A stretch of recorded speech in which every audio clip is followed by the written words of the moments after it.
In this video, we are going to be talking about some of your guys' biggest regrets in RuneScape. I put a post on my community section on YouTube and asked you guys to share your biggest regrets in the comment section, and I would go over them for a future video. This should be an interesting topic. We used to do the community questions quite a lot in the past. Questions kind of dried up a little bit, so hopefully we can think of some more now. Anyway, if you enjoy the vid, leave a like, sub to the channel if you are new, and let's go!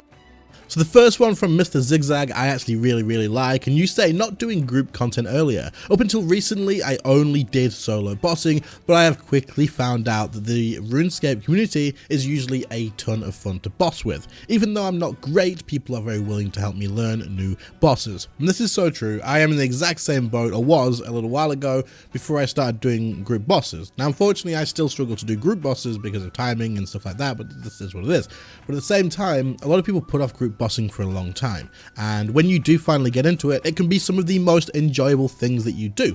Getting a good friendly AOD team to go to AOD with, like in a clan for example, or in a friends chat, or if you can just pull together a few friends and go yourself, you are going to have an absolute blast as long as you're on the same sort of wavelength as the people you go with. Now, this doesn't only apply to people who want to go and have a chill time as well. If you're the sort of person who likes to play competitively and you are like really good at the game and you just want to push yourself and see how far you can go with things, then also getting in a group that matches that as well, where you like want to push yourselves, you want to get faster kill times, you want to be the best of the best.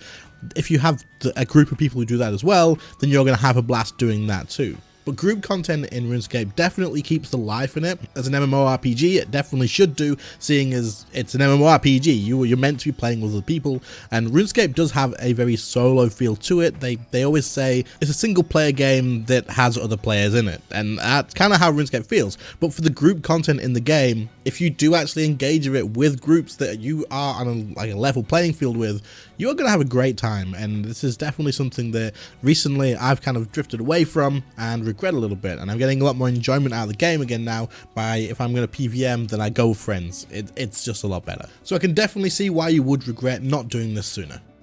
The second regret comes from Doc, and you say, quitting because of EOC. You finally came back and realized it was worth learning. Lesson learned, don't quit because of updates.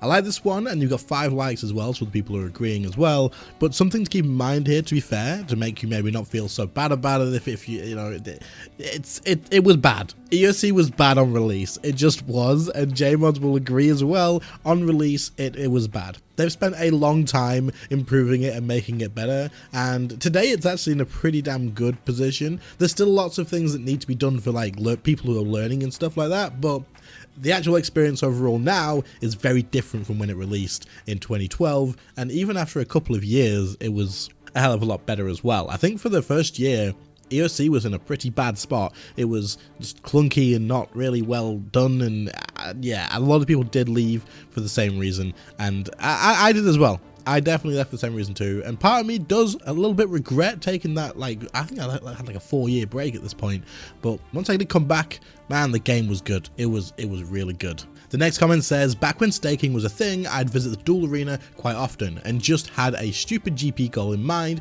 or I'd get cleaned. I really liked rebuilding for some reason and did my own mini-series for it. Happy days back then. But when staking got removed, I got greedy and went all out, oh no, and unaugmented all my weapons and gear after some big losses. Ah, dude, no.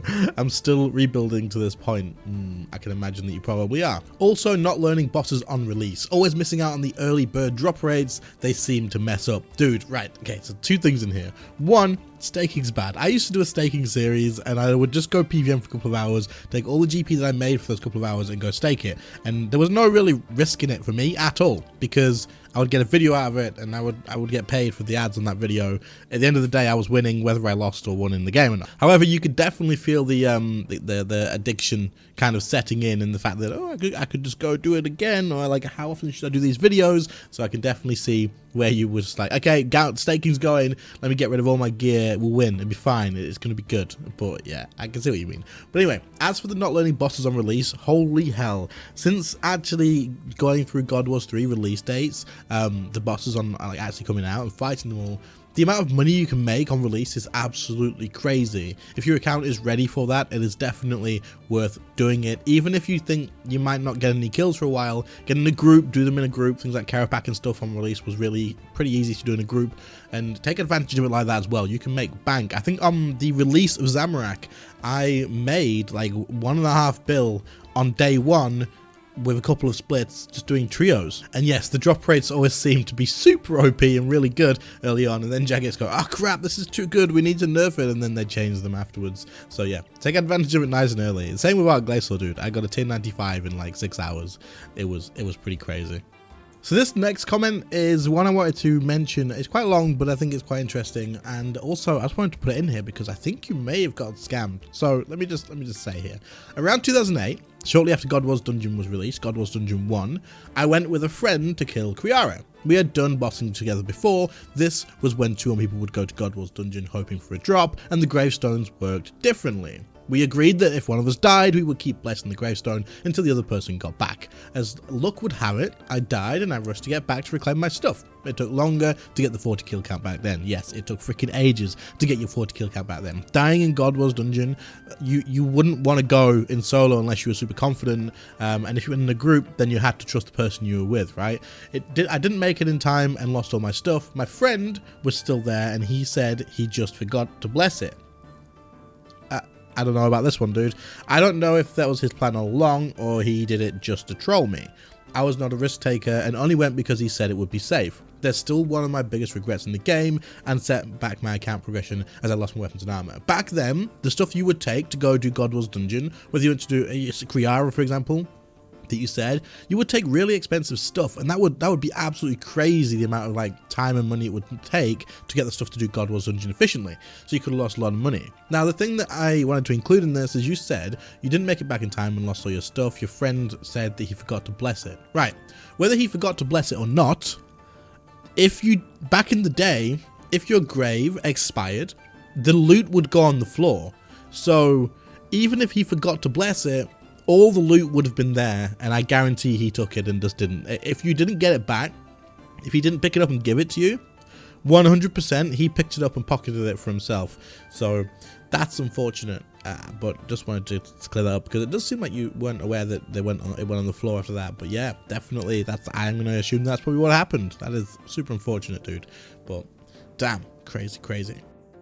The next comment from Nathaniel says, well, I bought Seismics for 1.5 bill recently, knowing they'll probably drop once tier 95s are released. But hey, I've been having fun with them, so less regret, and more an understanding of the stupidity.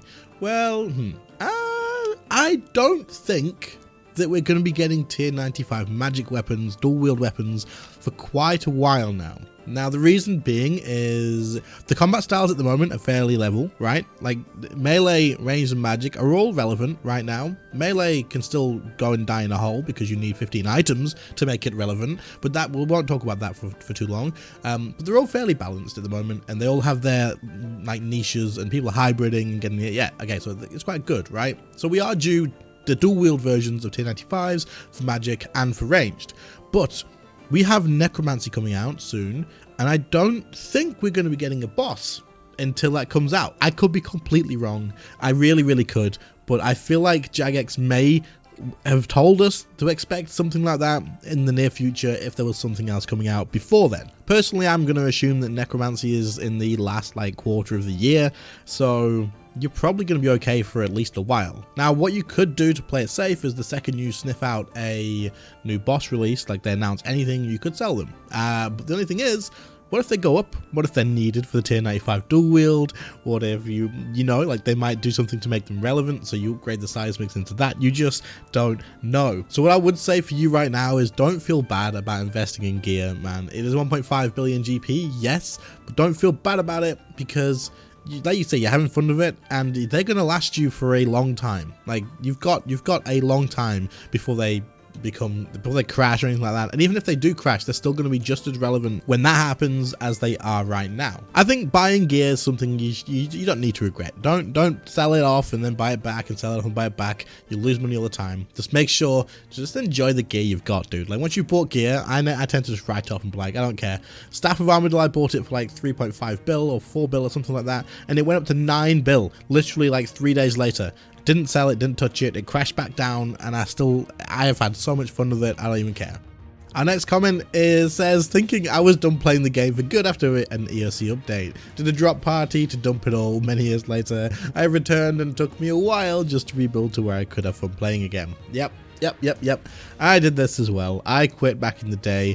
I did a drop party for my clan. I dropped everything. It was a lot of money. I was like, I'm not coming back, guys. I'm gone. This is it. It's done. I'm done with RuneScape. I'm just so bored of it now. And obviously now it's my full-time job. And when I came back to the game, yep, that was pretty bad. This happened again to me as well. I did it, just went around, like not long after EOC, I quit RuneScape then too. And at this point, I thought I had loads more different things in real life to focus on, and I wasn't going to be playing again, and I was done with it. I gave my entire bank to a friend of mine, and I didn't have anything. I returned to the game, of course, as I did. Luckily this time though, he had it. He didn't spend a single bit of it. He put it in his bank and he was like, shut up, you're going to be back in like a year or something. And when I did, he gave me it all back, which was absolutely crazy. But yes, guys, don't give away your entire bank. Don't do a drop party for your clan. Don't do all this when you think you're going to quit. Just maybe sell your items and hang on to the GP. And then when you come back, you can buy up whatever gear you need to carry on playing again. Our last comment for today's video says, I had a 15-year account that I had since I was 15 that somehow got hacked. I became aware when I next logged in and there was an attempt to change my bank PIN. I started the process of resetting my password, but for a number of reasons it wasn't straightforward. It was double XP at the time, so I didn't treat this as urgently as I should have, plus I thought they can't get into my bank, so my gear is safe. The hackers must have used the account for botting or something, because in a few days I was banned from macros. As you know, there is no way to appeal a macro ban. I tried everything, but no luck. To be more positive, I quit for a year and came back and finally achieved max during the last double XP. But I never maxed my original account. Hey, at least now you've achieved your max, so congratulations on that. And taking a year break after something like that sounds like a really, really healthy thing to do with RuneScape. It really freaking does. Holy hell. It's unfortunate that happened, but I know that a lot of people have been getting hacked over the last few years as well. They get hacked on RuneScape 3. And because the accounts are tied, they use them to bot on old school RuneScape instead. And so they bot on old school RuneScape, and you don't notice it on your main account because you log in, right? And your account's in the same place, and then you don't notice any difference. But then the botting on old school, you get banned through old school, and it's just unfortunate. It is, I don't know, but like you say, macro bans, botting bans, I don't think you can appeal them. I think the only way to get them appealed or looked at is making a ton of noise on Reddit or Twitter, getting loads of upvotes, or having a direct line with a JMod or something. I don't really know. But yeah, it's unfortunate, but at least you're maxed now, you've got a new account, you're enjoying the game. Hell yeah, that's pretty cool. Anyway guys, that brings us to the end of this video. I really do hope you all enjoyed this sort of video. I haven't done them in a while, like I say. I used to do community questions a lot. I really enjoyed doing them, and I still do, but the questions run out. I've run out of questions, guys. If you can think of any other questions, drop them in the comments of this video and I will use them. And if I use your question, I will use your screenshot of the question when I post it at the beginning of the thing instead, and we'll go like that. So you get credit, you get a shout out, and also I get a video that I can make nice and easy. So if you enjoyed this, make sure to leave a like, sub to the channel if you are new around here, and can I just say channel members and Patreon subscribers, you guys keep me full time and make this possible. Like right now, it's the only thing keeping. It's crazy. I appreciate it so freaking much. I am making unique content for Patreon, and I will have another video up on Patreon only content in the next few days, probably tomorrow if all things go according to plan. So if you want to go over there and get some extra content for anyone who's not subbed already, then go and check out the Patreon. There's a link in the description. If you chuck $1, you get access to the Patreon only content, and there'll be 4 videos up there soon. We're on 3 now. There'll be another one in the next couple of days or something. But yeah, thank you all so much to you guys. I appreciate it, and I'll catch everybody in the next one. See you later, guys. Bye.